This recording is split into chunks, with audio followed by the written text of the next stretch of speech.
They have him! My brother's girlfriend sobbed into the phone, her voice shaking. They're saying if we don't get $50,000 by tonight, they're going to hurt him. Please, your grandfather has to help.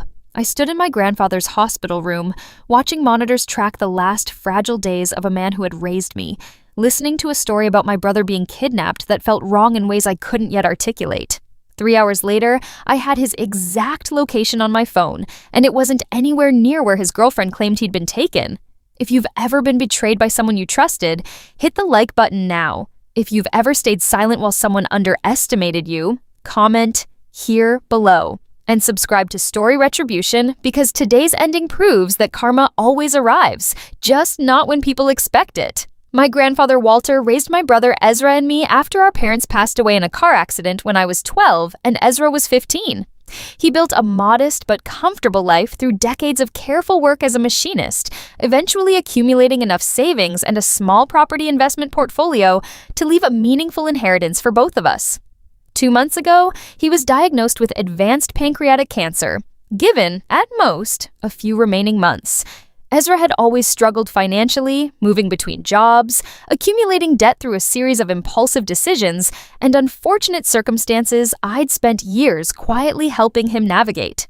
I loved my brother deeply, understood his struggles came from genuine hardship rather than laziness, and had always tried to support him however I could, though our grandfather, increasingly frustrated by repeated financial rescues, had grown more guarded about directly funding Ezra's ongoing difficulties.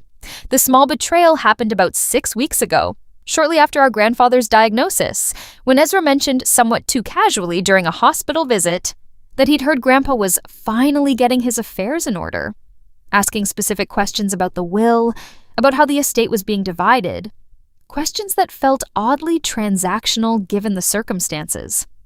I brushed off my discomfort at the time, telling myself grief made people process difficult situations in strange, sometimes uncomfortable ways. The bigger betrayal began unfolding 3 weeks ago, when Ezra started distancing himself somewhat from regular hospital visits, citing work conflicts and stress. Visits growing increasingly sporadic, even as our grandfather's condition continued declining rapidly. I found myself handling most of the day-to-day caregiving coordination alone. Exhausted, but committed to ensuring Grandpa's final months were as comfortable as possible. Then, 4 days ago, everything shifted dramatically. I received a frantic call from Ezra's girlfriend, Priya, her voice shaking with what sounded like genuine terror, explaining that Ezra had been walking to his car after a late shift at work when 2 men forced him into a vehicle, that she'd received a call 20 minutes later from an unknown number demanding $50,000 for his safe return, threatening serious harm if the money wasn't delivered within 24 hours. I felt genuine, immediate panic hearing this, my mind racing through worst-case scenarios, my hands shaking as I asked Priya whether she'd contacted the police. "They said no police," she said quickly. "They said if any authorities got involved, they'd know immediately, and something terrible would happen to him. Please, I don't know what else to do. Your grandfather has money. Can you ask him? I don't know who else to turn to." I sat in my grandfather's hospital room that evening, watching him drift in and out of medicated sleep, agonizing over whether to disturb his final fragile days with news. This devastating, whether asking a dying man to liquidate funds urgently for a kidnapping ransom was even something I could bring myself to do. Something, though, felt wrong beneath the panic. Priya's explanation had specific inconsistencies that nagged at me even through my fear. She mentioned the kidnappers called from an unknown number, yet somehow knew intimate details about our family's financial situation that felt oddly specific for random criminals. She mentioned the 24-hour deadline repeatedly, almost rehearsed in its precision, without displaying the disorganized panic I would have expected from someone genuinely blindsided by something this traumatic. I decided, despite Priya's warnings about police involvement, to quietly reach out to a family friend, a retired detective named Mr. Castellano, who had known our family for years, explaining the situation carefully and asking, delicately, for guidance on how to proceed without directly ignoring the kidnappers' explicit warnings. Mr. Castellano listened carefully, then asked a series of questions that immediately sharpened my growing unease. Had I actually spoken to Ezra directly? Had proof of life been provided in any form? Did the ransom demand include specific payment instructions, or simply a vague request for money delivered to our grandfather? I realized, with mounting alarm, that I hadn't actually heard Ezra's voice at all throughout this entire ordeal. Every piece of information had come exclusively through Priya, secondhand, without any direct verification that Ezra was actually in danger at all. Mr. Castellano suggested something I hadn't considered.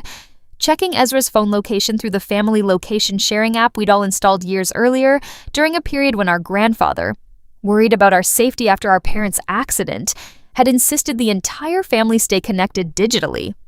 I opened the app with trembling hands, half expecting to find Ezra's location marked as unavailable, consistent with a phone confiscated by kidnappers. Instead, his location populated immediately, showing him at an address across town, a location that, according to a quick search, corresponded to a mid-range hotel roughly 20 minutes from his actual apartment. I sat completely still, staring at that address, trying to reconcile it with the story of a violent kidnapping I'd been told just hours earlier. Mr. Castellano suggested, carefully, that I not confront anyone immediately, recommending instead that we gather additional verification before drawing conclusions that might prove more complicated than they initially appeared. Perhaps, he suggested gently, Ezra had somehow escaped and was simply too frightened or disoriented to reach out directly yet.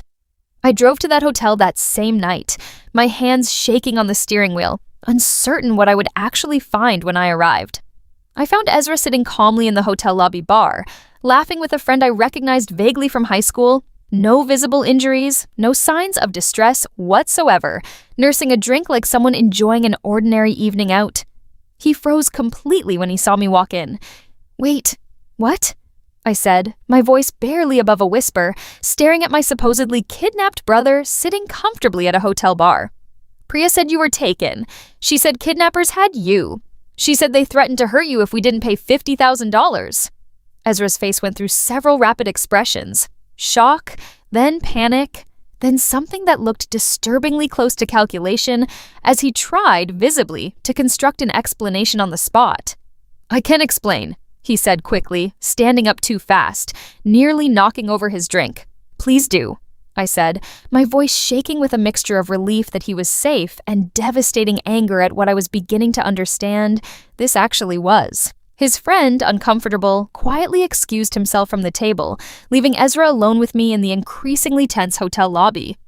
"Grandpa's dying," Ezra said finally, his voice cracking. "The will already favors you more heavily because of all the years you spent helping with his care. I needed money before he passes, before everything gets locked into an estate I might have to fight for months to access. I just needed a faster way to get what I actually deserve." "So you faked being kidnapped?" I said slowly, still struggling to fully absorb what I was hearing. "You had Priya call me, terrified, describing threats against your life so you could extort $50,000 from our dying grandfather." "It wasn't extortion," Ezra said defensively. "It's still my inheritance, technically. I was just accessing it faster. By making our grandfather believe his grandson was in mortal danger during the final weeks of his life," I said, my voice rising now despite my attempts to stay composed. "By making me believe I might lose you too, on top of everything else happening right now." Ezra had no response to that, standing there in the hotel lobby, his carefully constructed plan completely unraveled the moment I'd walked through that door. I called Priya immediately, still standing in the lobby, watching Ezra's face as she answered, clearly expecting an update on the ransom payment. "He's fine," I said flatly. "I'm looking right at him, sitting in a hotel bar, not kidnapped, not injured, not in any danger whatsoever." The silence on the other end of the line confirmed everything Ezra's expression had already told me. "I need you to explain," I continued, my voice hardening, "exactly how deeply you were involved in convincing me our dying grandfather needed to hand over $50,000 for a kidnapping that never happened." Priya's voice, when she finally spoke, was small and shaking. Ezra said it was the only way. He said Grandpa would never just give him money outright, that this was the only way to get what he needed before it was too late. I hung up without responding further, standing in that lobby, looking at my brother, feeling a grief entirely separate from the one already sitting heavy in my chest for our grandfather's declining health. I didn't tell Grandpa immediately. I couldn't bring myself to add this devastating betrayal to his already limited, precious remaining time. Instead, I quietly worked with Mr. Castellano to document everything: the location data, the timeline of Priya's calls, text messages between Ezra and Priya that Mr. Castellano, through careful legal channels, helped me access with Priya's own cooperation once she understood the severity of what she'd participated in.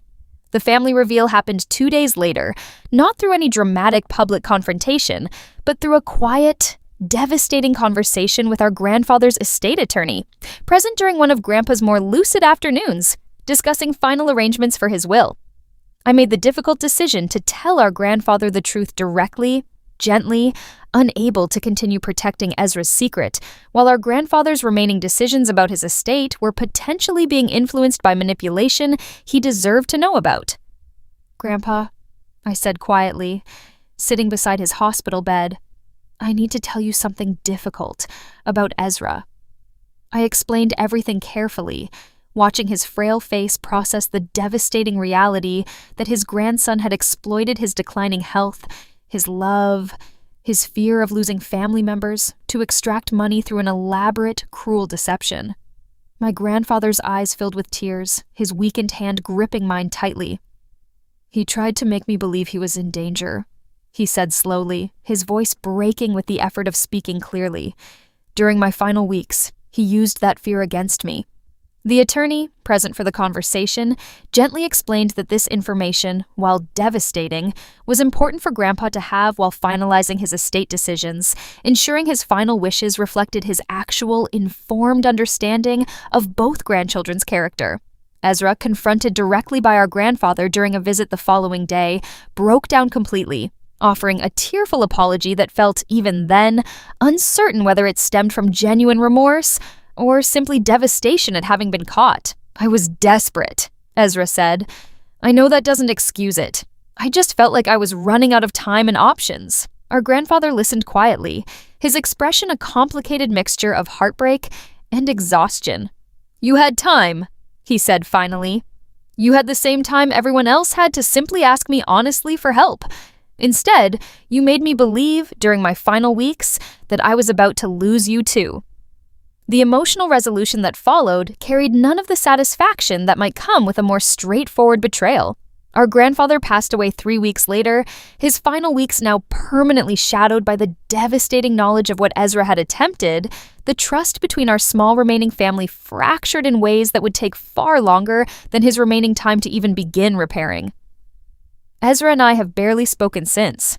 I understand, intellectually, the desperation that might drive someone towards such an extreme, calculated deception, but understanding doesn't erase the specific cruelty of exploiting a dying man's love and fear for financial gain.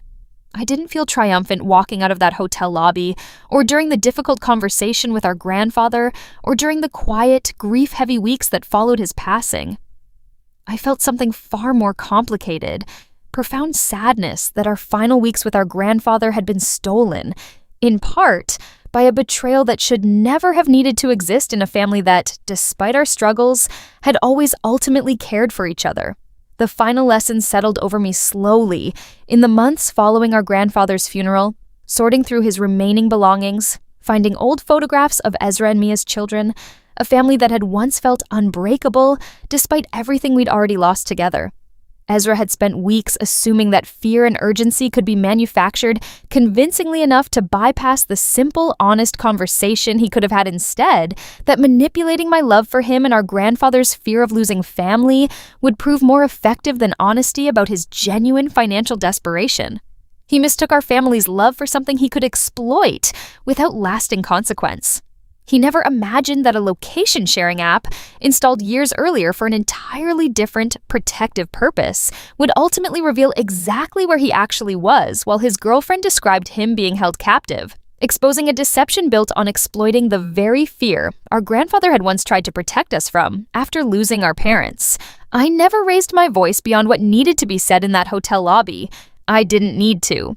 One location ping, one uncomfortable silence from Priya, and one dying grandfather's clear-eyed disappointment did what weeks of careful deception nearly succeeded in hiding entirely.